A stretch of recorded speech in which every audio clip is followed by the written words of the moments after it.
chanter 10% pour 100%. Bigoudi rit. Il pensa au prénom d'Elric Zemmour, l'auteur de la chronique.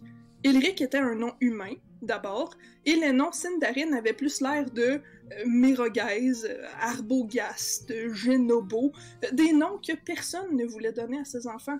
Good luck! Déjà là, les prénoms comme Thierry, Robert, Bertrand puis Didier, c'est Germain. Gabriel, Daniel, Zachary, Nathan, Jean puis Michel, c'est hébreu. Aucun prénom Sindarin dans l'eau, ça invalide pas mal la moitié du peuplet elfin, pensa Bigoudi en refermant son exemplaire du journal de la Moria qu'il avait trouvé tant bien que mal. Il avait voyagé aux côtés de l'Orangorn du Vernet tardif, de Grumpy le nain et de l'elfe le gros las après que Grandulf eût été entraîné vers sa fin tragique par une créature ancienne faite de doute et de feu de l'ignorance, une grande Casabonne-Rogue. Après avoir pleuré leur ami, la compagnie s'est enfuie dans les montagnes du destin, pour ensuite atteindre les confins de l'Avorien, puis amorcer leur descente vers le village humain de Bourg-l'Aïeul, près des forteresses et du Parlement du Rohan. L'Orangorn n'avait pas lésiné sur leur alimentation. Il voulait ses compagnons forts et bien reposés pour les quelques milles à parcourir encore. Il avait donc commandé un petit festin.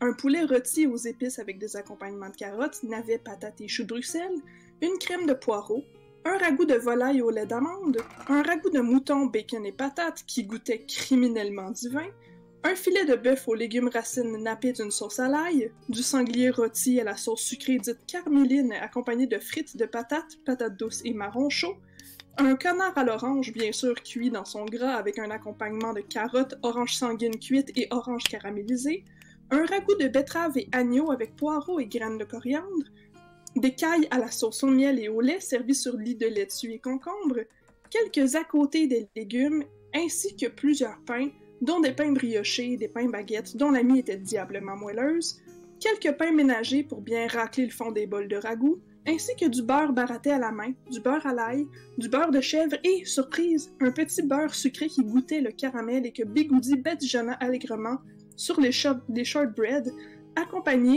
apportés par l'aubergiste en même temps que le fraisier, le gâteau triple chocolat, le gâteau au fromage au miel et au thym, dans une croûte de surcroît, chose surprenante mais délicieuse, quelques puddings du Yorkshire, de la crème fraîche, de petits fruits et quelques crêpes avec sirop d'érable. Le tout bien arrosé d'hydromel, de vin épicé et de bière au beurre, elle aussi épicée. Bigoudi n'en doutait point, le village de Bourg-l'Aïeul avait certainement quelques-uns des meilleurs plats en terre du milieu qu'il eût mangé.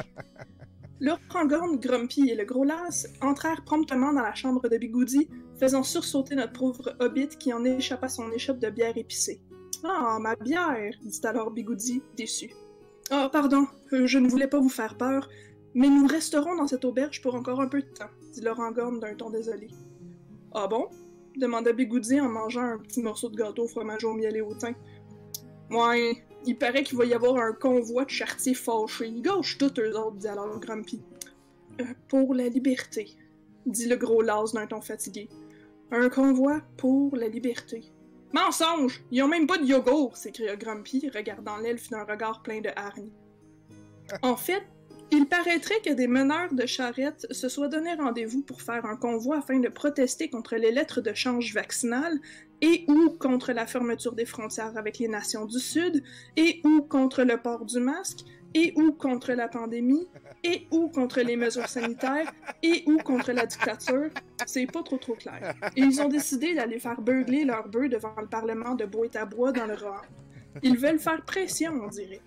Si seulement ils savaient que le premier ministre de la Terre du Milieu ne siège pas encore, et que tout était encore à distance, expliqua patiemment l'Orangorn à Bigoudi.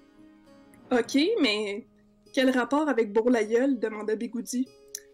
Ils vont passer proche d'ici, et comme nous ne savons pas leur nombre exact, je préfère croire qu'ils seront nombreux à nous barrer la route. Je ne voudrais pas que l'on tombe dans le piège de rester avec eux sur une longue distance et de devoir être comptabilisés dans leur nombre. Ah, ok, je vois, répliqua Bigoudi.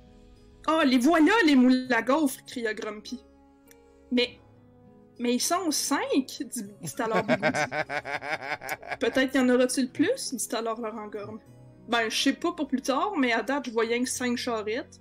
Ok, il y a genre 6 personnes dessus, mais c'est ben rien que 5 charrettes, là, déclara Bigoudi. Les charretiers scandaient des slogans aussi originaux qu'impressionnants, tels que « Fuck Flego! Fuck Justin Trudeau! Enlevez vos masques! Distribuez-le tous! Liberté! » En entendant le mot « liberté », Grumpy se renfrogna et murmura « Ils ont même pas de yogourt. » Mais alors que Bigoudi se gaussait de la maladresse du convoi, il s'aperçut que certaines personnes du convoi invectivaient les autres badauds, n'ayant demandé absolument rien à personne. Le convoi prenait de plus en plus d'ampleur, vola de la nourriture pour les plus démunis, insulta les marchands qui ne voulaient pas les servir sans masque et paralysa les 4 ruelles du centre-ville de Bourg-la-Gueule. Puis une rumeur secoua la foule. Un cri de ralliement retentit et on entendit « On a paralysé le centre-ville! Ouais! » Wow! Ça, c'est un big deal. Paralyser 4 ruelles puis un marché aux puces, se dit Bigoudi. Moins impressionné par la démonstration, mais plutôt étrangement effrayé par l'ego démesuré de la foule. D'ailleurs, dans la foule bigarrée, il aperçut des drapeaux du Mordor, des drapeaux de Nantel Rouman, mais surtout des drapeaux de Sauron. Et c'était inadmissible. Peu importe l'allégeance politique, il était hors de question qu'un drapeau de Sauron flotte au vent.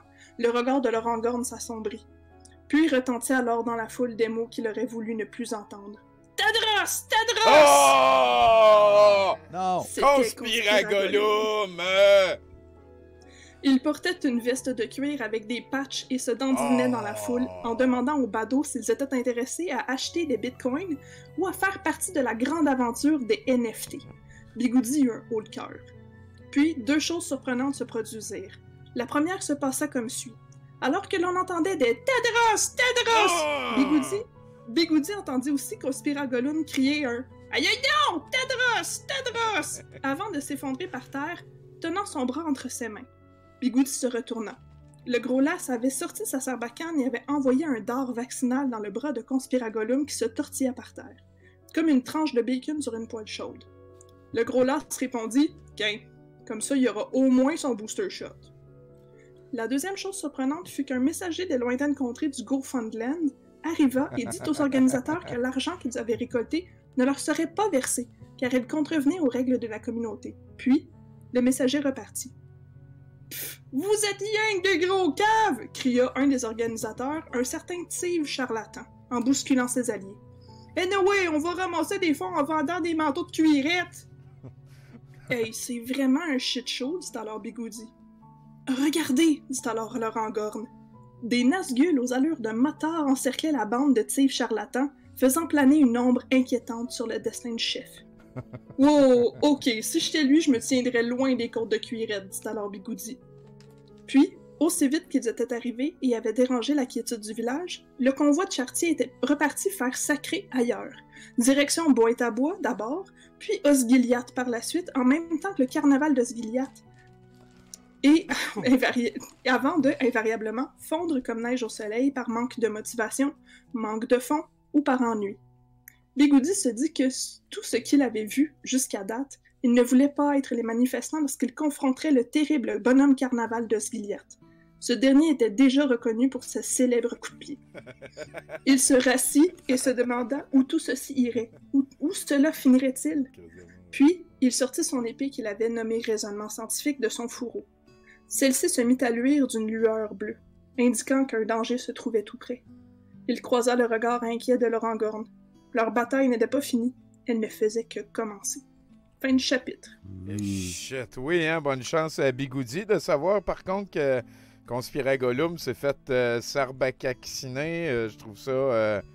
ça dit gros pour la suite, là. C'est un gros chapitre que tu finis là, Florence. Yes, sir! Fait qu'on va voir qu'est-ce qui va se passer avec Conspiragolum, puis qu'est-ce qui va se passer avec le Gros Las. Les actions de le Gros Las ne pourraient être impunies. Ben, non, effectivement, c'est un move quand même assez elfique, on pourrait dire. Moi, j'ai une question. Yes. J'ai une question pour toi.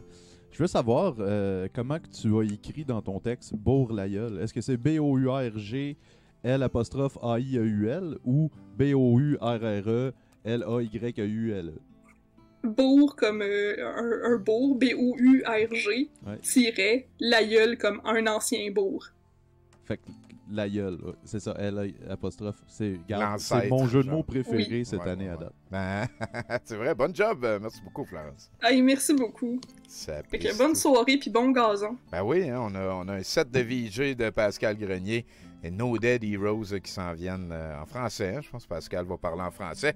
En attendant, ben Nathan, on parle gazon. Ben, comment semer le gazon, Tommy? Avec un épandeur à semences. OK, next. Ça, c'est le titre. Alors, next. Attends une minute. Un épandeur centrifuge à gazon, hein, diffuseur champ large d'action jusqu'à 2 mètres sur Amazon. 5 étoiles. Et peut-être que moi, à ce moment-là, j'encouragerais les gens, si jamais vous en avez besoin d'une, parce que c'est pas le genre de patente que tu te sers à toutes les fins de semaine, n'hésitez pas à l'écrire sur Facebook. Puis tu sais, le concept de « je me débrouille avec mes affaires », des fois, c'est correct pour ce genre de patente-là. Je pense que c'est correct. C'est correct. T'invites l'autre à souper, genre, puis là, on fait des amis, puis c'est ça. C'est toi, Nathan. Pas besoin d'avoir tous les outils, si ton voisin, il y en a. Fait quoi? Arroser le gazon. Bien arrosé pour le faire pousser. Hein? Je pense pas que je vais lire celui-là non plus. Bien arroser le gazon en plaque pendant les premiers jours. Fait que ça, on parle de la tourbe, là. Ouais. Puis sinon, c'est ça. Puis moi, pour avoir posé de la tourbe quand même plus de 20 fois dans ma vie, genre quand tu arroses ta tourbe, là, vrai truc, là, tu le noies.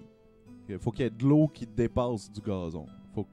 Puis inquiète-toi pas, là, ça va finir par s'en aller. La terre en dessous a été au soleil, fait qu'elle est probablement sèche, ça va s'absorber, mais faut ta noix. 70% pour 100%.